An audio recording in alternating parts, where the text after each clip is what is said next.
So part two of this, I'm literally looking at all this homeless land, trying to look at the railroad tracks.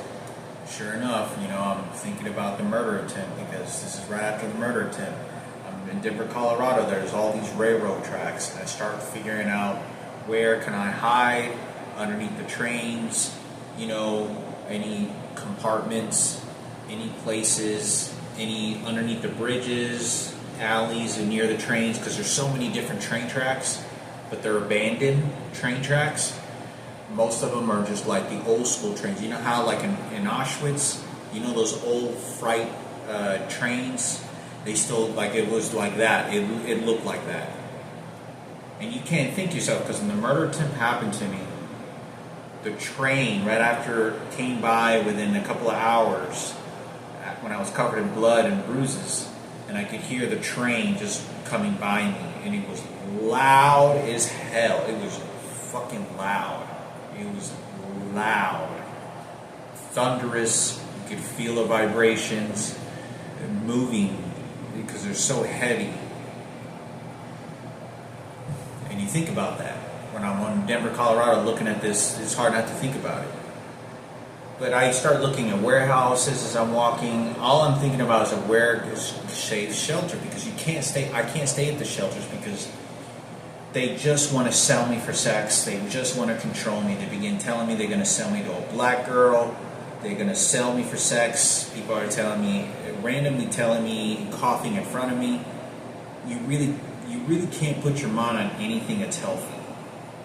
I listen to music and I keep the headphones on because I don't want to give the people the opportunity to be very violent and say disgusting things toward me, because that's all they're fucking doing. And they're being ordered to do it and tell me. And when they're not, it's just usually sometimes the people, but these people they're very personal. They're very direct. There is no confusion that they want to come after me, and that's what they're doing. There's no confusion.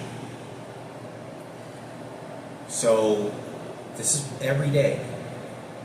I'm calling the food stamp office. They raise hell. They make everything very difficult. I have to send them paperwork, like very detailed. That's not the same paperwork. When you go to a food stamp office, there have been a few food stamp offices. I send them normally maybe 1 or 2 sheets of paperwork, and not too much, but it's the basics, and they verify it and they approve. They'll give me $20. They'll give me $7. I'm making $70, $80 of food stamps. They don't want to give me anything. And the people are tapping my phone. When I call a crisis line,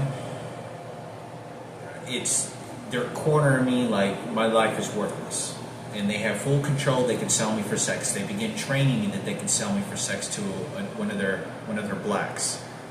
And the whites, gays are doing this, and the transgenders. This is what they're doing. And the reason they do this is because they've already raped me, and they want to control me, and this is how they begin selling me for sex. They're trying to convince me so that I do it to myself. You know how, like, you can get away with making sure somebody apparently doesn't ever get to go to heaven in life by making a human action, is get them to hang themselves or kill themselves. Because if you can do that to them, you can know that they did it by their own hands, and the Bible says you go to hell if you burn with Satan, if you kill yourself. And that way, you made your own decision, you're safe. And so they play these very sick games. I know that, like, this guy downstairs just hit the wall again, and that's what he's doing. But this is what they do. It's very constant. They play these very sick mental games. There were very few times where I was really homeless. There was very few times when I was homeless where I felt suicidal. I felt like I tried to kind of make this a journey to stay positive, and that's the kind of the way that, let me tell you, the number one motivation that got me through this, I think, that just got me through this. I didn't have no choice, because I don't feel like I did anything. There was no accomplishment that I did, because I was forced to. And I'm walking. through all these places, 31, 32, Alaska, Seattle, Washington, Denver, Colorado, back and forth, North Dakota, Dallas, Texas, back and forth, sleeping underneath the bridge, people spitting, fighting, trash, police officers spitting at me, chewing tobacco. I'm literally sleeping underneath the bridge where there was trash everywhere. There was a lot of homeless people, there was trash everywhere. And while I'm sleeping there in this trash-filled area, I have to make another video on this, what I thought was going to happen. I believed, this is what I truly believed. I truly believed that life was better than doing this, not just to me, to all these people. That something was going to pan out. I have to wait a year, I have to wait 2 years, but I'm just going to try to do the best I can.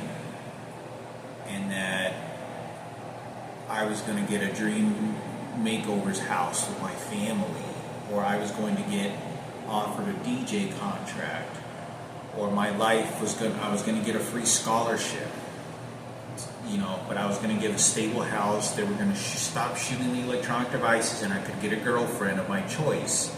I didn't have to be with a black person, and I'm not playing racist because I have before, but they were just prostituting me. And I was going to be able to get justice. I was going to be able to move on and make my own life. I honestly believed that there was going to be a surprise for me the entire time. So I just knew that I just going to do, and it may take a year or two. I don't know what they're fixing with my mother. It turns out my mother was allowing me and my brother to get raped. But she did fight what she could when she could. But I think it's important because right now they just shot the electronic device and they'll shoot it into my chest vibrations. This guy's threatening me to make sure I worship Jesus the way that he feels like and he wants. Now, if I don't bring this Jesus Christ stuff and I didn't have a Bible, they began persecuting me. All the neighbors, the bus drivers, and everyone else then began saying, I told you what the fuck, you didn't listen to Jesus or God. And they'll begin beating me. They'll begin cutting off my food stamps, threatening me with my disability, making my life even more harder because I didn't worship their God. It's the same thing like this guy downstairs is doing, and this person right across over here is transgender because I'm not doing what they told me to do. They're physically harming me is what they're doing with this weapon. This is what they're doing. Now, if I respected the crucifixes and didn't want to be like, I believe in God, I just don't feel like I need to have crucifixes, they'll beat me, and because I didn't have them. Now that I have them, now they're going to beat me even more to tell me, and this is the guy that's doing it downstairs. This is the lady downstairs. Then it's the bus driver, because they tell the bus drivers and they tell the people that get on the bus that I don't believe in Jesus, that I don't believe in God, and they begin doing that to me. And they're just targeting me. They don't want to stop. They won't leave me alone. But I believed the entire time. I thought there was going to be a surprise. I thought that me, Frankie, Julian. This is before I knew Julian knows. I'm homeless. I don't even know Julian's an identical twin. I don't even know my mother is an identical twin. I have no fucking idea. Nothing. I think I'm talking to my mother the entire time. I don't find out until I'm somewhere around 38 years old. I think it was about 38. It was about 38 that I found out that my mom's twin had been lying to me and fooling me the entire time. They stole. It turns out that whoever it was, and over the last probably year or so, means that they stole everything from my dad. They repossessed my dad's dead body and took it for themselves because Ken and Sarah Cooper were with the police department. I talked about Sarah Cooper threatening with the police and saying that she had connections. She did there. She's not a registered nurse. I told you. And Frankie and Julian heard her say this to me. And this is how the threats come from Kenneth. They don't have to tell you. So anyway, it becomes really bad. Oh, it doesn't ever get better. I could find a job throughout these years in my early 30s. There's nothing that I can predict that someone is going to give me a disability. Every time that I fill out paperwork, Some of them make it much more difficult for me to try to survive, and it's to make my life that much more miserable. It's just to make your life worse. These people are not here to help you. They like you suffering and digging in a trash can because I'm straight, and I was a straight specimen to their faggots and their transgenders. Patricia Godina, Keynote from 97 on the Beat. This is all their gays. And keep in mind that I saw the president. This is what they're doing. At this point in my life, some place that I found, the entire time I'm begging on Craigslist, the entire time, every week I'd look on Craigslist to see if anybody, you know how like people have a homeless shelter that says, please help me, give me some money, have a place to sleep. Well, I do that basically online for years. I type in there, I'm homeless, can you give me a place to sleep on the floor, like on the fucking ground, on the fucking ground of a fucking door. So any of these houses that I'm watching, any of these fucking people, like let me sleep like where your dog sleeps, like, or where you bring your friend's dog or whatever. Like it's out of the rain, out of the cold, maybe near a restaurant, just to have some sort of walls and a ceiling. Nobody. And when I would be begging, I said, I have a clean criminal background record, I'm looking for work. I had every email saved, Indeed, applications I sent saved. I have a world record. Nobody, all the hatred is going on at the same time. Nobody wants to, I'm not allowed to work. I'm getting old, I'm a cancer patient. And let me tell you, like, the things that I wanted to talk about also, that I really wanted to focus on, that the homeless also, was narrow this down to the time that I was sick at the shelter, and I got sick, like I got pneumonia. I was in Seattle, Washington, and I was walking up and down the streets. I'm feeling very weak. My body feels weak, and I feel like I got some bacteria somewhere. It's hard because I cover my body up for not get infected with bacteria. I always wash my hands anytime I get the chance to, because you don't know how you're going to get sick. And you're around trash, feces, homeless, people always sick, people hate you. So I have to try to keep myself safe. So whenever I'm at these shelters, I remember being in Seattle, Washington, and they had this homeless shelter, and there was like Arabian people that lived there, I remember. And I walked, they put us in this basement. In this basement, there was no supervision. I could have sworn, I bet you somebody could have got raped there. These guys were fucking crazy. And some of them got out of prison. There was a few blacks, maybe 2-3 whites, a lot of Mexicans. We walking downstairs, and it smells like a fucking football locker room. It smells like feet, underwear, clothes. Smells just, and it's stuffy. The air is like real stuffy stench, like just a nasty stench of a bunch of homeless men, homeless for long periods of time. And I get sick within a few hours that same morning. I get sick and I get pneumonia. I stay there for about 4 or 5 days. I have to leave because about the third or fourth day, it was about the fourth or fifth day, I'm way too sick. And the guy, there's no lights. There's hardly any lights. They just put a bunch of mats all over the ground, and it's an underground basement with like 3 classrooms on one hall, and then 3 classrooms on one hall, and then 2 massive living rooms. And there's a stairs that goes down the middle, and then right in front of you is another classroom. And everything's all empty, but they put these mats all over the place, and there's no supervision. There's nobody telling you. Just go downstairs. There's a bunch of mats. I get sick. I'm sick for about a month, walking in the middle of downtown. I'm walking, I have to make an appointment to the doctor's office. When I get there, to the front desk, I ask him, can I make an appointment, or I had an appointment. Some filthy piece of shit, fucking transgender motherfucker begins like saying awful things to me, and she works there. I've never met this person. I'm sick. I have like 105-degree temperature. I'm coughing out green shit. Like I'm going, and there's mucus. I have bronchitis, real bad bronchitis. I don't ever get sick like that unless somebody does it to me on purpose, or I just absolutely eat fucking dog shit.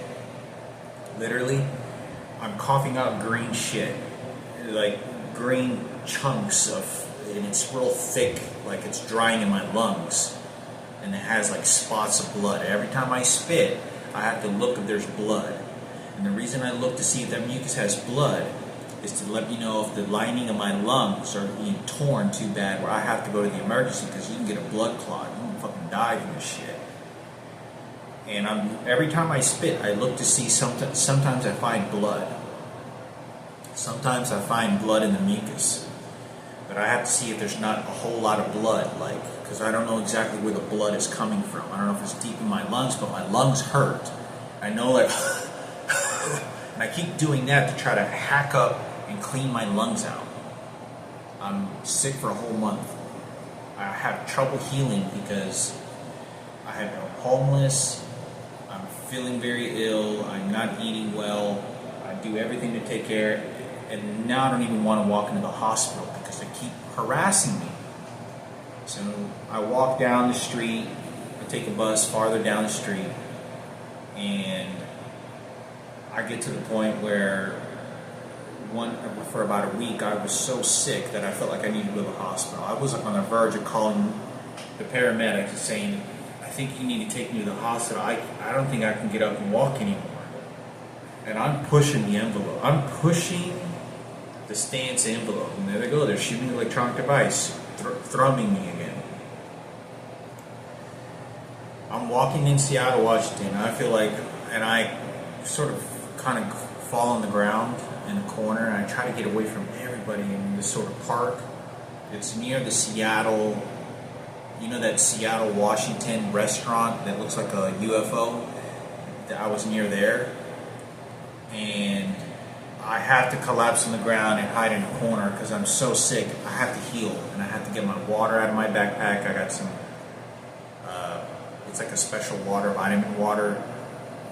I get me some beef jerky to try to, clean water. I try to heal anything how I feel, to how much water I can drink, or how much food I can eat, or what to eat. And I need rest.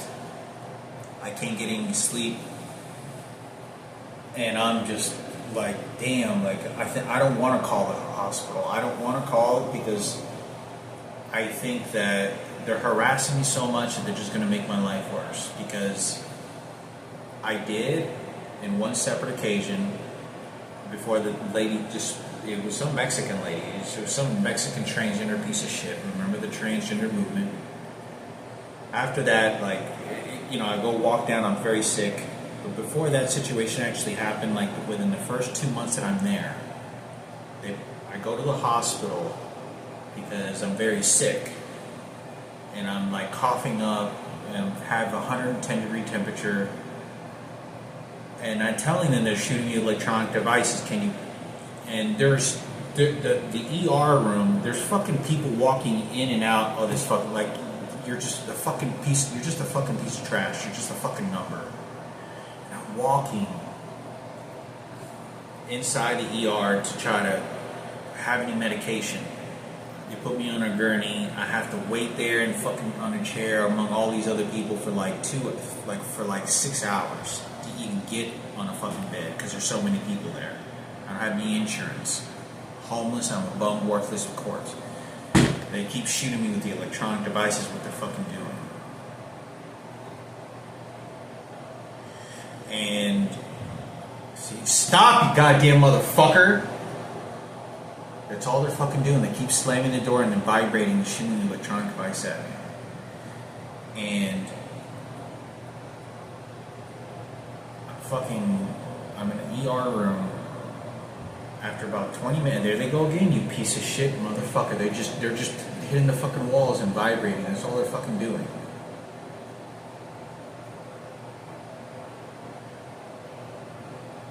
He ends up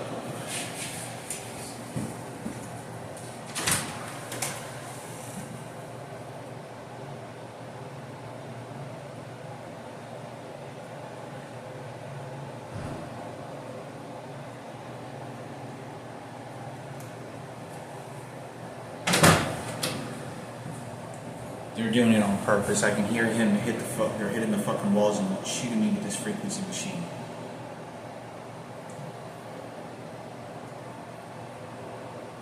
I go. I'm sleeping on the streets. I'm tired when I get to the ER the first month or two. By the time I get there, and I'm like lingering whether I wouldn't even walk in there or not. But I'm lingering in front of the ER hospital about 20 yards, 30 yards. I go into there, they transfer me, they claim I'm crazy. I barely get some sandwiches. Worst treatment of a hospital I've ever experienced. One of the worst, some of the worst. They transfer me to the mental hospital and they don't even tell me this. They put me in these crazy rooms, like I'm in a jail cell. It's all padded fucking rooms, like a psycho. This one black guy, bald motherfucker, they set, the hospital staff and nurses set this up. And I'm very sick at this point. And I'm feeling very ill. I don't know who to trust with the food that they're giving me. They said, "Oh, you're being checked out," or what do they call it? Whenever they withdraw you out of the hospital. I walk out of the hospital, thinking that I didn't know they were kicking me out. He gets my backpack. I'm literally in a gown. I'm butt naked. I have boxers on and a fucking gown, hospital gown. The hospital staff, I didn't do anything to piss them off. They're like, "Oh, you're just being released." So hold on. He goes, "No, we don't have time. You gotta hurry up. You gotta go outside." And they just rush me because they know that they have so much control over me. He literally staying outside. It's 40 degrees outside, freezing. There's a police officer, 2 cops, and a cop car, like almost around the corner, that are just standing there, almost like they're waiting. And it's 2 o'clock, 1:30 in the morning, 2 o'clock in the middle of the night.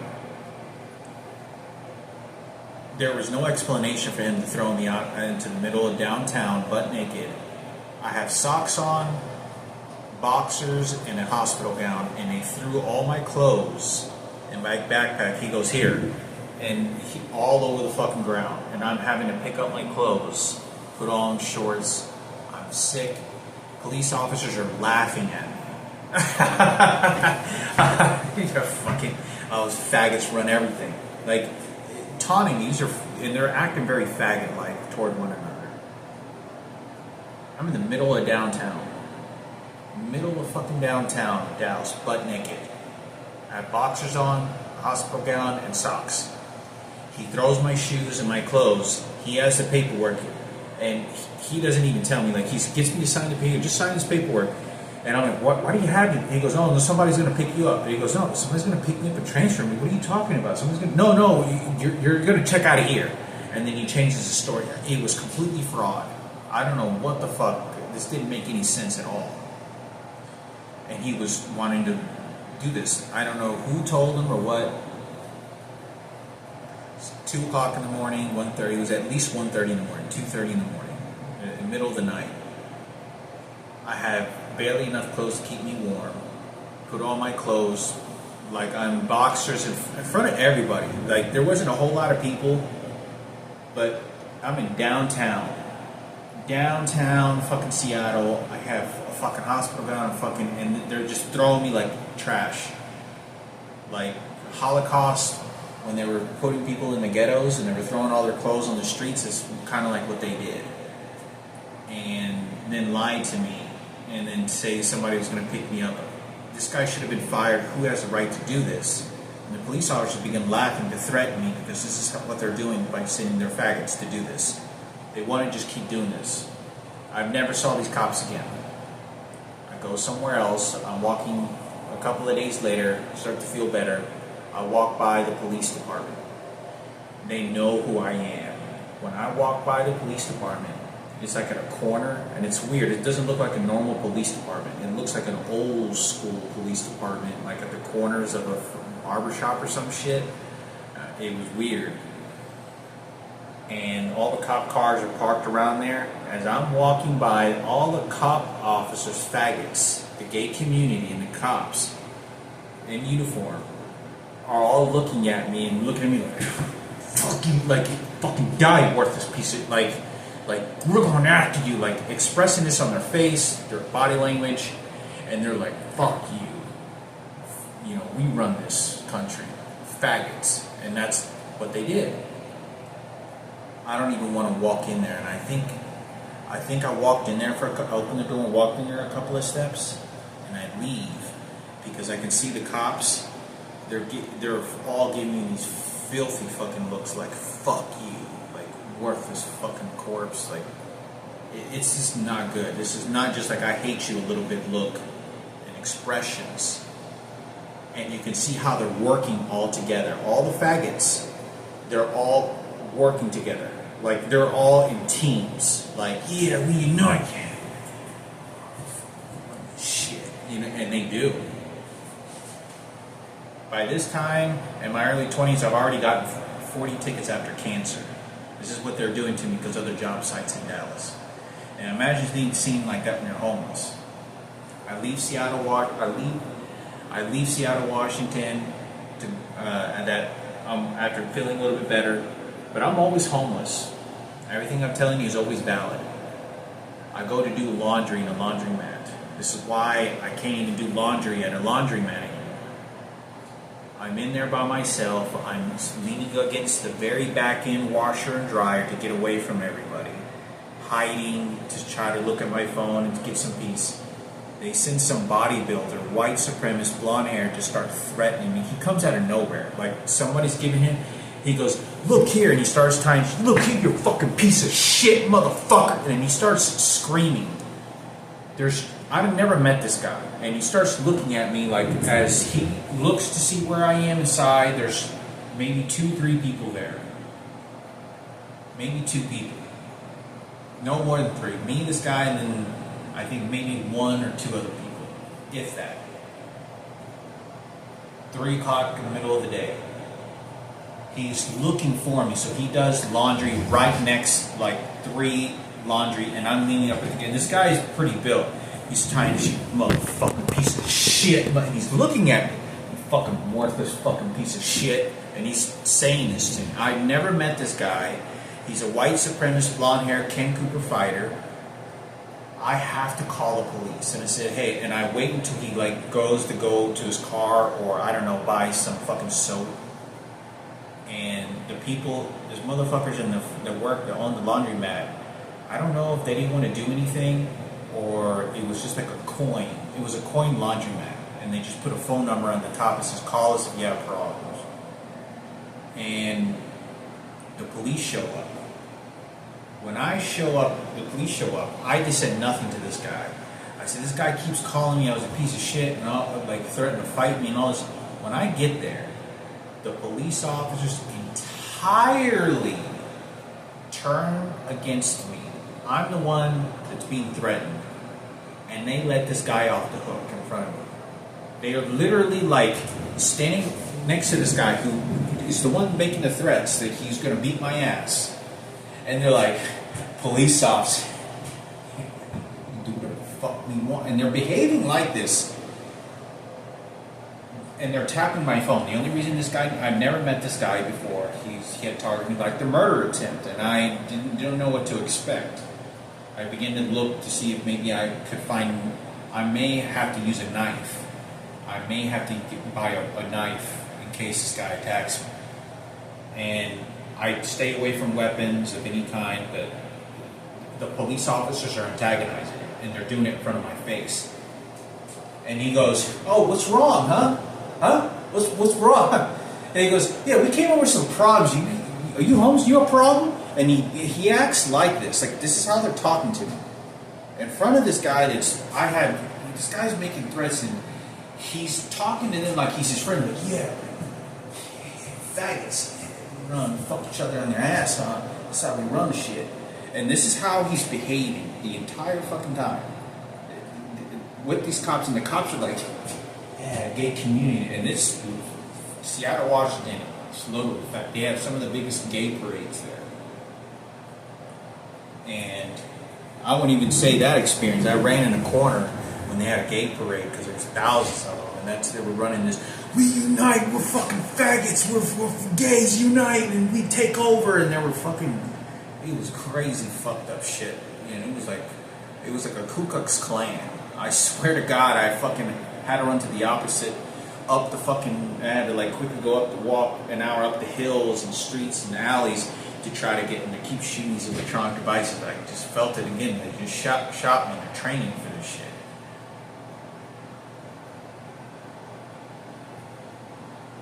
So I'm walking in Seattle, Washington, and I have to hide in this corner and shit because I'm thinking there's a mob. This is like, I'm thinking that people are going to start throwing, what do you call it? You see people throw gasoline in like a glass bottle, and they throw a wash rag and they'll light it on fire, and they start vandalizing cars. This is what I think might happen to me. I'm for real. There's mobs, and they've already accumulated, tapping my phone, telling all the faggots, and they're all walking together as a team. I see 5 or 6 of them walk by. Even farther away from the gay parade, there's another 5, 6 that show up, another 3 that show up, and they're all like, unite, faggots. Like, we run the shit. Gays unite. Like, they're in pride mode, retaliate against me. And I see gangs of them, and they're all in retaliation toward gangs of them, and I'm like, shit. I'm like, this is really fucking bad. There's, I'm hiding in downtown, like in this sort of downtown smoking building office area where it didn't look like maybe somebody would bother me. I could hide, and I'm like eating some beef jerky, and like, waiting for this parade to stop. I mean, because the parade is there, but it's all over throughout the city. It's bad, really bad. These were homeless experiences that all I remember, this is what the experience was. Years. I don't get on disability until I'm 35 years old.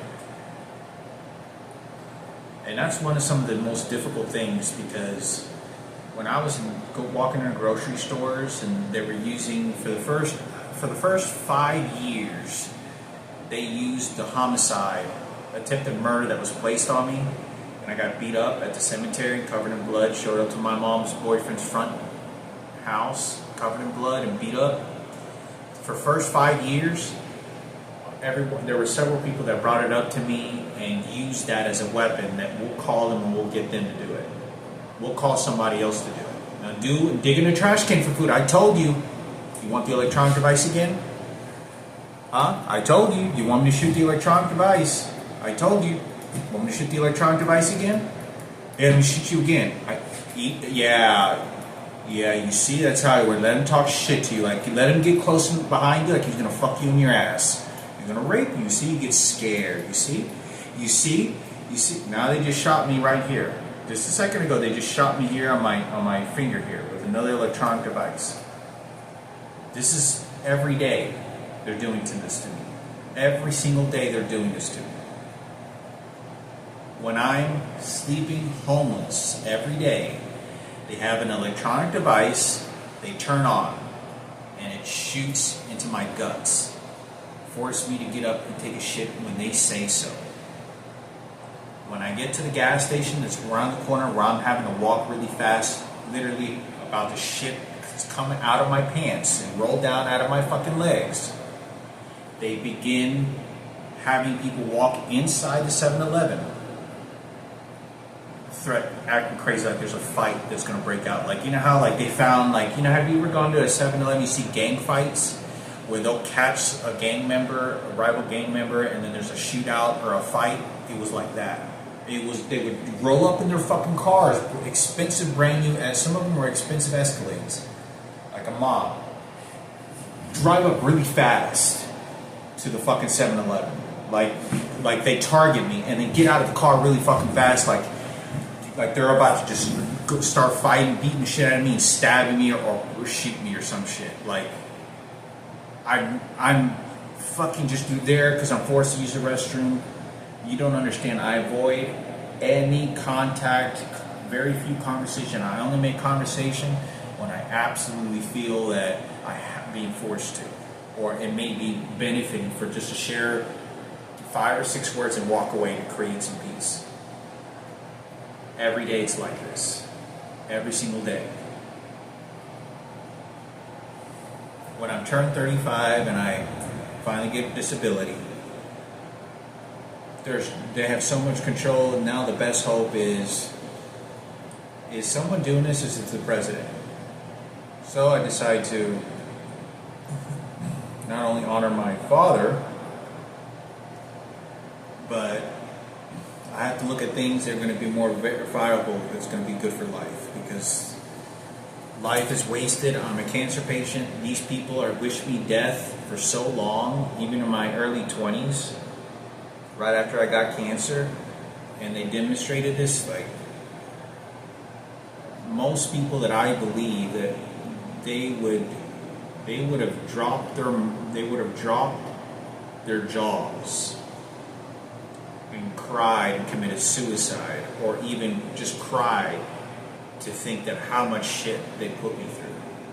I physically feel and emotionally, I can't describe how bad it is. You know how, like, when people tell you, like, that we're actually in the concentration camps and Holocaust suffering, they tell you that it's so bad that you go past crying. There's something that happens to the brain and the human being when you just process dead bodies, and there's emotional dysfunction where you're like a robot, you're like a zombie. That's exactly what begins to happen, because you can't function. The luxury of emotion, the luxury of feeling that you have an emotion toward a song or videos, you can't feel anymore, because the abuse, the electronic device, the threats are so detailed that it's not me going to the details. I have no choice. The police officers are going to the random people are going to beat the fuck out of you, and you better shut the fuck up, because God is no longer here. And that's what they're doing.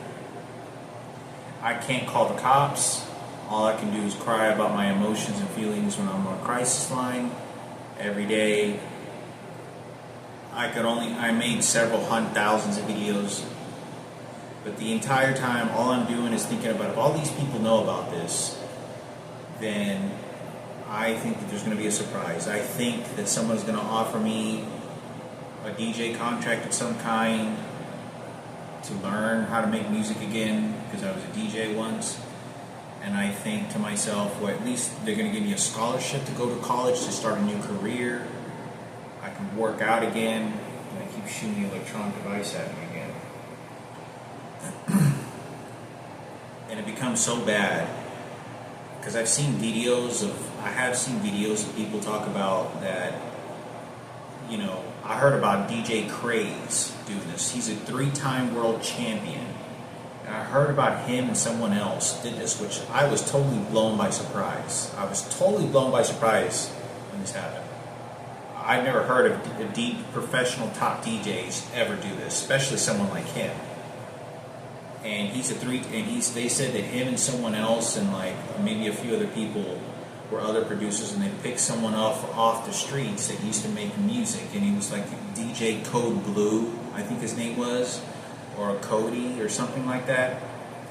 And he was shooting up heroin, and they paid money out of their own pocket or something like that, and gave this guy a place to live, and he was making music again, and he recovered. But I heard there's the DJ Craze, the one that went to the DMC competition in London. I heard about this and I was like, I've never heard any of DJs, because when the celebrities don't help anybody, especially the DJs part of it. You know, they have their celebrity lives and they keep the business going, but they have better things to do than to see homeless, worthless, trash bums off the street, or help their own faggots. In most cases, a lot of cases. But I've seen a lot of interviews where I hear people, you know, where they make a surprise or something, they try to recover their life, and they didn't.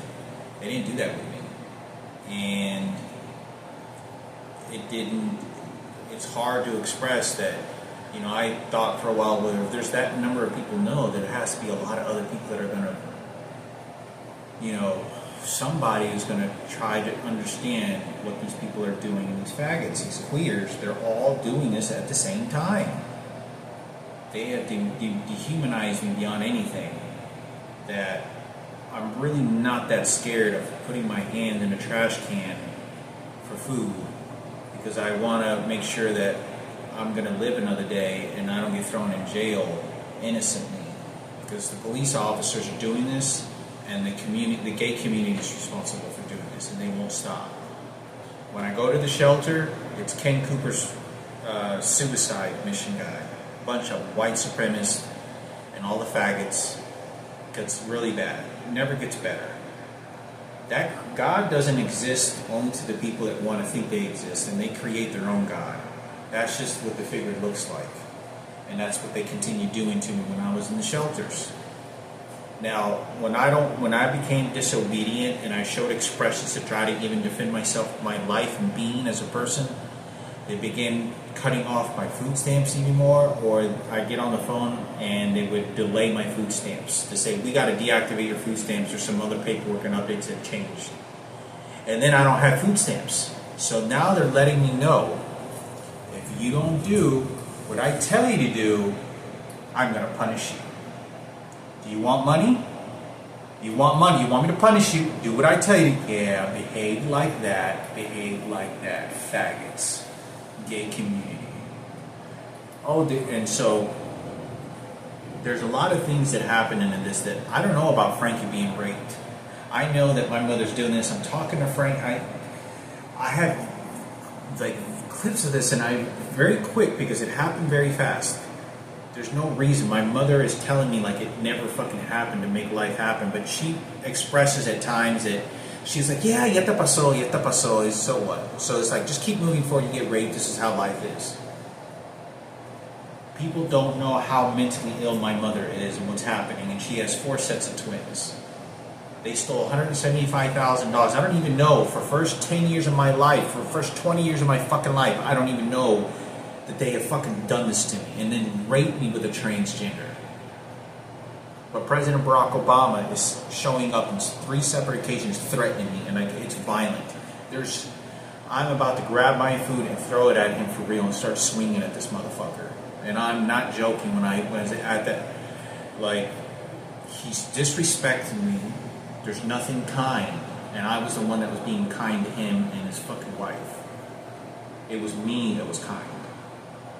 And I was not understanding, and I had to get up. I couldn't finish my food because I wasn't welcomed to eat in the same restaurant where I met Michael Jackson. I used to go there with my mother along with another McDonald's when we were kids, experiencing racism.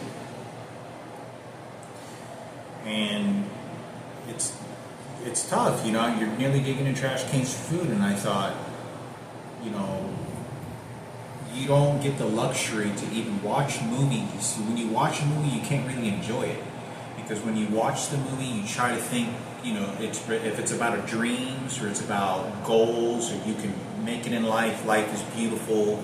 You can go work out. I can't, because when I go to the gym, they send somebody start throwing these 45-pound bells at the fucking ground. Remember that murder attempt?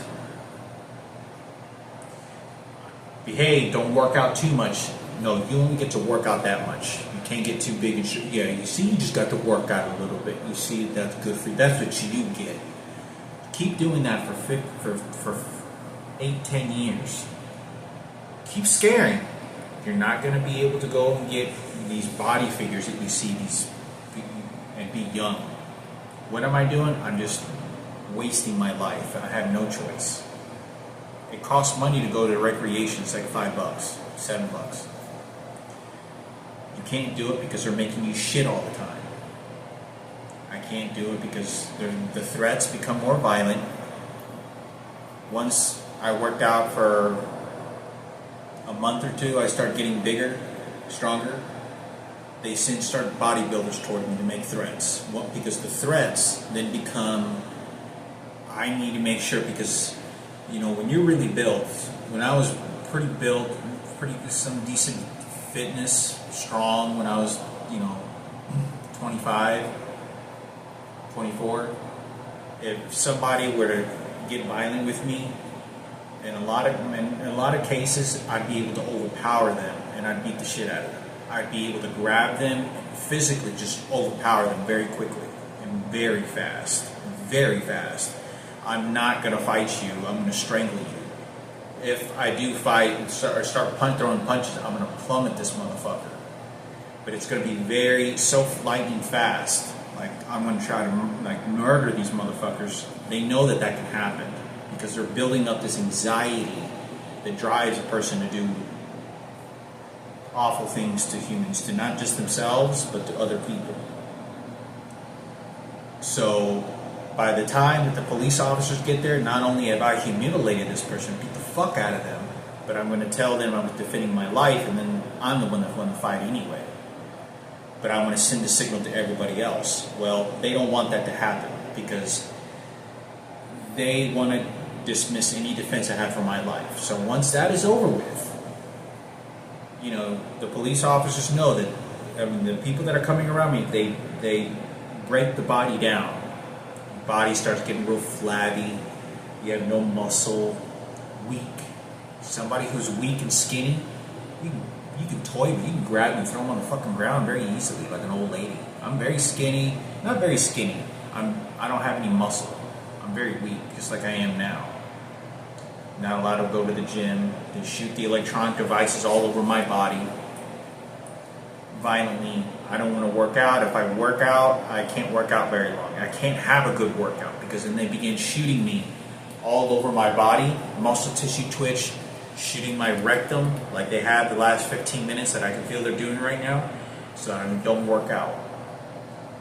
I'm trying to eat. I eat a Subway sandwich to try to with vegetables. I don't even eat meat on my fucking Subway sandwiches. I don't buy meat. It's the cheapest thing on a fucking menu. And it's healthy to then go to a gym and work out. And they won't let me work out. And it costs me money when I get there. It costs me $5, $20. This is throughout the years when I did have an extra $20 to spend.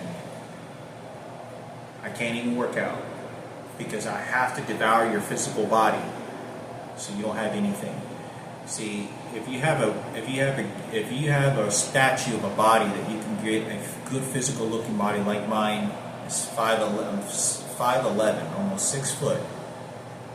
Good physical body, workout, but I get to kill my opponent. I get to make sure that this worthless piece of shit, you have cancer, you're not going to be able to work out anymore, your body's going to deteriorate, your body's going to start sagging, you're smoking cigarettes, you get to blame it on yourself when you develop cancer. I get to rid of this for Michael Jackson and the faggots, for Sarah and Ken Cooper, Kenneth at the radio station, for the faggots of President Barack Obama. This is what they're doing. Their motivation is, then they begin saying it's American flag. They begin behaving patriotic, rather than spitting, trash.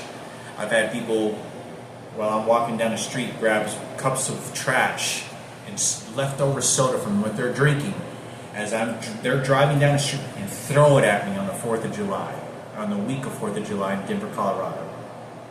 More than once. Following me. I get out of people that let me stay at their house, and I walk down the alleys, and there's like 4 prison inmates waiting for me. They look like bodybuilders and shit. Like it's a junkyard in the hot sun. And I go to a park all by myself just to listen to some music. and kind of get into a dream state a little bit to kind of keep my mind off the bad shit. People don't know about those stories and how bad it really is, because it's not accident. It's not you're always going to come across a few bad people every once in a while in life, no matter what. No. And it's by accident. They're not tracking you down. It just happens to circumstances. What they were doing to me was on purpose. This was a team effort, hate, persecution, to devour the human brain and existence as small as the dog shit, worthless, to lose your opportunities in life, because they know that I'm not allowed to defend my life, and prison is the next step. And hopefully they can get me there, because you won't ever hear about the stories of Frankie being raped of my mother, or the dead body of my dead sister, that dead worthless little girl for Kenneth Cooper at the radio station. And it's always like I have the best of memory that I try to retain, and the efforts of what's righteous, what is the righteous thing to do, the best thing to do, and nothing's happening. But, there's endless things about these homeless. You're speaking 2 hours on video. I cannot explain to what more these people did to me. There's so many other stories I'm going to be making. Hopefully I'll be making. There's so many other stories of awful things. Like, they know that I had like $4 in my pocket, and I'm waiting to be approved for unemployment. And I would be walking to the church shelter, and they would throw fucking half-eaten sandwiches, and then they would come out of the shelter, kicking the fucking door, slamming open right before I get to open it. Right before I get to open the shelter, and I'm struggling, homeless the entire fucking time, somebody would come and kick the fucking door like they were kicking somebody else. This is at a church shelter, Gospel, Bread of Life, I think it was. This is to scare me. This is to say who's control, they can get away. And then sometimes they would walk by me, they would be eating something and throw it on the ground. It was some of the most mutilating things and it went on for years. And obviously when I got on disability and I was 35, things changed. At least I knew that probably wasn't going to happen, but I understood that I waited for a long time. I did everything. I'm running up a mountain for the laser beams. I'm going to Washington, D.C. Nobody even knows about those experiences either. And when I went to Washington, D.C., on 2 or 3 separate occasions, Casey actually called me, who committed suicide. I think she could have committed suicide, but she died of a pill overdose. She called me when I was in Washington, D.C. It's one of the times I called her. And within a few months, she died. I think, was it a few months, or was it within a year? I think it was. It was more like within a year. But I went there begging for my life, walking around the president's house, walking into the FBI, anything that I could see who was beating me with these electronic devices, claiming I was crazy. What evidence and proof do I need? I had medical paperwork, I had exams that were done saying that there's nothing that should be saying that someone is doing this to me. I ran every single test, whether it was a physical problem or I was going crazy. I came up with every conclusion. I had people come over to me, flat out tell me, they'd say, yeah, they're using electronic devices on you. They are. And then I would feel somebody shoot it again while they said that, and I had to run to the restroom, forced to take a shit. And so that's all. It went on for so many years. I remember the smell of the trash cans. I've been in alleys and dumpsters. Like, I was in a dumpster, slept next to a dumpster, which is a little bit different than little trash cans. It wasn't because I didn't want to. I can't remember. I think it was in Colorado Springs, and then there was like, one in the park, and I don't remember what it was, but I didn't have a choice. It wasn't going to be much choice because the people they began to threaten me so much, or it became more violent, where I had to just get away from it, and I had to hide. And I was like, I don't think they'll come here, or whatever it may be. But it was often I was sleeping next to trash cans in parks all the time. It was just, and people would come by me, and I would go and leave to go to a job interview, and I would come back to the park location where the trash can is, and somebody would know where I was. Several people would know where I was, and they'd come and they either shit all over the place with dog shit, white feces, or they would throw food, and then fresh food, half-eaten foods inside the trash can or where I slept. And then they would throw pennies or quarters on the ground. And the way that I understood that is that when I wouldn't pick up even the coins, I wouldn't even pick up the money, there was just to dehumanize me. I'd walk down the street, and then somebody would try to hit me with their car. When it said perfect, I follow all the orders. You press the button when you're walking across the street to make sure if anything happens, I'm just doing what the fucking standards are of what walking in this world and traffic lights are there for a reason. And they would try to hit me. They would slam on the gas and the pedals. They would do this. When I'm on the bus, people would try to fight me. The beginning saying they had a knife. I had a guy. I was in Dallas, Texas, pull a knife on me. And when I was in Dallas, Texas, this is why they're tapping my phone, shooting the electronic device. There's a guy that's running up and down the trains. He's looking for me. And he has a knife. He has a knife in his hand. And I look around the corner and I see him way down the hall. And he's looking for like someone. And he has a knife.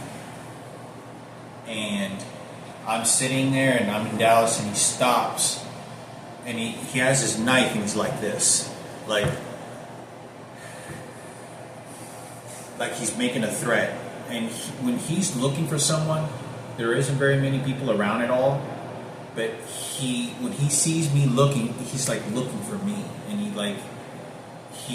when he puts a knife, he has a knife. And I wait and he just keeps walking. And he's like looking back at me like, I'm going to tell you what you're going to do. Otherwise, you know what? I call the cops, pick up the phone, I call the cops real quick. I said, there's a guy with a knife right now, and he's threatening to stab me and some other people. The cops show up, and the cops, as soon as I get off the fucking bus, there's maybe 2-3 cops. There's a cop that points the gun, and sure enough, I'm on the other side of the freight train, farther down, and we get out together, but the cops are over here. When they pull out the gun, they're kind of pointing at fucking me, but they're pointing at this guy. But if they shot, it would be kind of in the same direction of where this guy is. And they tackle this guy, and he has a knife in his hand. And this is what I talk about. This is kind of how the police officers, and I watch how the police officers behave. They really don't even, they're real gentle with this guy. If you pull a knife, they're about to start shooting. And this has happened more than one occasion. I'm 35 years old before I get on disability. I call the cops. I'm working with the disability office. I'm walking home. I have to walk an hour just to make it to the house. I'm walking in my backpack. I take my backpack every day with me, and I have office clothes. I get fired. I'm walking home, or like 3 days before I get fired. I call the cops that I'm being shot with electronic devices. The cops show up, and before they show up, there's people rowing their cars and circling around, like peeling out, like a riot. Dude, it's fucking crazy. Like, they're just in teams. They literally stop in the middle of the parking lot in broad daylight and roar their engine and point their cars at me and vroom, like to threaten me. And I'm like, they're going to use their car for manslaughter. They peel off and take off, roll down the window, rolling, and I'm working with the disability office. This guy's videotaping. This guy is the guy I've seen following me, stalking me when I was living in my apartment. I'm 35 years old. 34, and this guy, two cops show up. And I said, someone's shooting me and it's real violent. My body hurts. They're shooting these vibrations at me and it's real violent. I said, I'm just trying to walk home. Look, you can look at my backpack. And I'm the one that's calling from the hell. The cop stands near the fucking tree and look in the empty parking lot. I just got off of work. I just work over there. And this cop pulls a gun on me, ready to shoot and kill me. And this guy that's standing next to him looks like Ken Cooper. And this cop is like, it's just, don't look in your backpack. And he turns the tables. I'm the one that's calling in for help. I said, look, I don't have anything. Here's my backpack, look.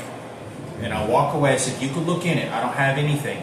And this white, blonde hair, fat ass cop is looking at me. And he's like ready to start, yeah, want me to tell you to kill you? This guy has his gun like this. He's ready, and he's like, I'm a perpetrator. And I said, look, sir, look, I'm calling the one calling for your help. Why are you doing this to me? Look at my backpack. Look, I pull out my backpack, and he says, get your hands out of your pocket. Look, I don't have anything. Look, I don't, and I'm doing everything to surrender where they're visibly can see. I said, look at my backpack. These people are attacking me. And they ward off a little bit. You can tell they're ward off for me because when they show up. And he was like, the cop, the blonde haired Ken Cooper support, he's like, yeah, want me to tell him to kill you? Huh? Want me to tell him to shoot? And he goes, stay right there. Yeah, I can tell him to kill you when I want. And he's like demonstrating to me that he can have me murdered by the way that he's talking to me, the way that he's behaving. I did nothing wrong. Nothing wrong. I'm walking down the street and they're rolling their cars around me, walking across like Walmart, grocery stores, and gas station. And the cop is demonstrating to me, like, I can tell him to kill you whenever I want to. The cops, remember, you might have a weapon. They know who I am, and he's very luxury about it. He's just like, I can tell him to kill you who you want. We'll see who the fucking real hero is, huh? This is a police officer. And this is what and this is fat ass lardy motherfucker, and this brown hair, sort of brunette looking guy. He wanted, I could tell that they were finding a reason to want to pull out his gun and shoot. He wanted, like, if you ever seen everybody knows how corrupt the police officers are.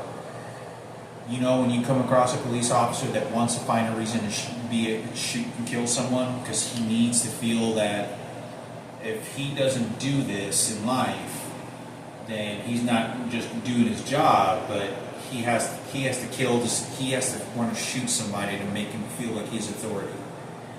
They were behaving like that. I am in the middle of the parking lot. I'm dressed in an office outfit.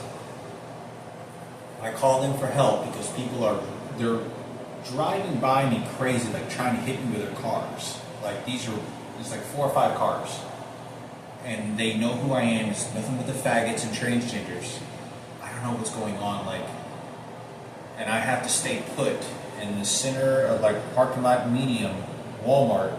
There's like, they call these mediums, you know how they have like a tree or a little patch of grass in some areas? I have to stay in there because I'm like, what the fuck's going on? Because I don't know what the fuck's going on. Either there was a commotion, somebody pissed me off a day earlier and I posted it online, but I'm not doing anything. You don't understand. This is very calculated. It's to come after me. And this police officer is demonstrating me. I can kill you whenever I want to freely. I can find an excuse. It looks like you have a weapon. I'll kill you. I have a friend of mine.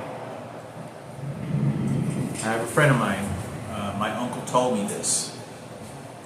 Julian's friend. I think this is maybe maybe it was someone else. Julian, my uncle told me, Beto, that there was a guy that was killed. This is when I was on disability yet? Yeah, I don't think I was on disability yet. I think it was like 34. I was still living homeless. And he said that Julian, my brother, who gave me the transmit, he said one of his friends killed somebody with a gun. He said somebody flipped out, got a gun and killed somebody. and he said that he was on a run for 6 months. And he said that he was on a run for 6 months, and the cops finally got him, and they finally found him, and he's serving, I think, life without parole or something.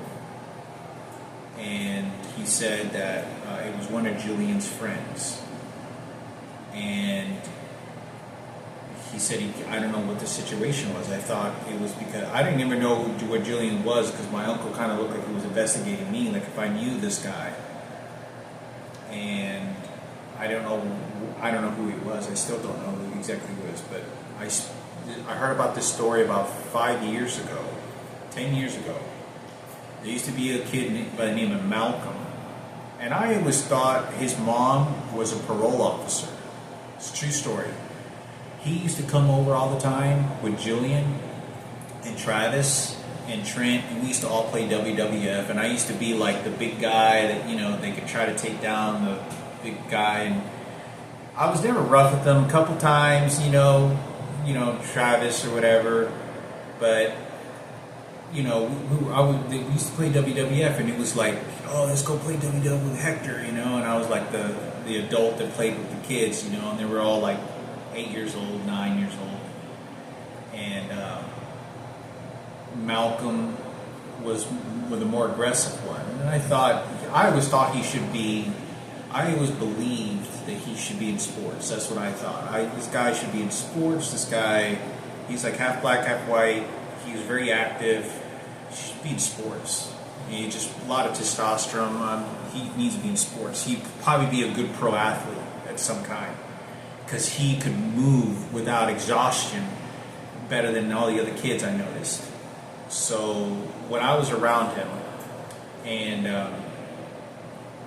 so he was sort of violent a little bit with Julian and some of the other kids, and he had to get locked up. Like, he went to jail, and they said that he became a thug, and he became real bad. And I don't know why, I lost the connection with him, and so did Julian Julian was about 10 years old, 9. And that was the end. So I found out that when he was in his late teens or something, I don't even know if he made it to the age of 20 or somewhere around there, he was killed by the police officers. And he went off and got a gun, and he went and killed somebody. And then he was doing a lot of thug shit, and then he ended up on the run, and he had a shootout with the police, and the police officers had to kill him. And I knew this kid. I used to wrestle with him. We used to play WWF with Julian and Travis and a lot of us. And they killed him. I don't know how bad. I really don't, because I knew his mother. I met his dad. Believe it or not, I met his dad, who's black, because his mom used to color her hair bleach blonde, white hair, and she was a blonde, all platinum blonde woman. And Julian used to talk about that. He goes, yeah, Malcolm's mom's like platinum blonde, blue eyes. She's all white. And she was a parole officer. And Malcolm's dad, used to drop him off over at Julian's every once in a while. He's a black guy. And he used to wear like these Hawaiian or like Jamaican t-shirts or silk shirts. And he seemed kind of he was bald, shaved his head. But I do remember, I think I remember shaving his head a couple of times, but he was real short, didn't really have a hairstyle, just kind of baldish. And he dropped him off, like, oh, hey, how's it going? Yeah, I'm Malcolm's dad. I just dropped him off. Oh, okay. And they murdered him. And I don't know really much about that. He just was killed. And, maybe it probably was pretty bad, but, it's circumstances that about that. I'm homeless and other people being murdered, and Julian isn't calling me. Nobody's telling me. My uncle tells me when he goes, come over, man, I need to call you. Somebody got killed. Murdered. And he's the only one that's telling me.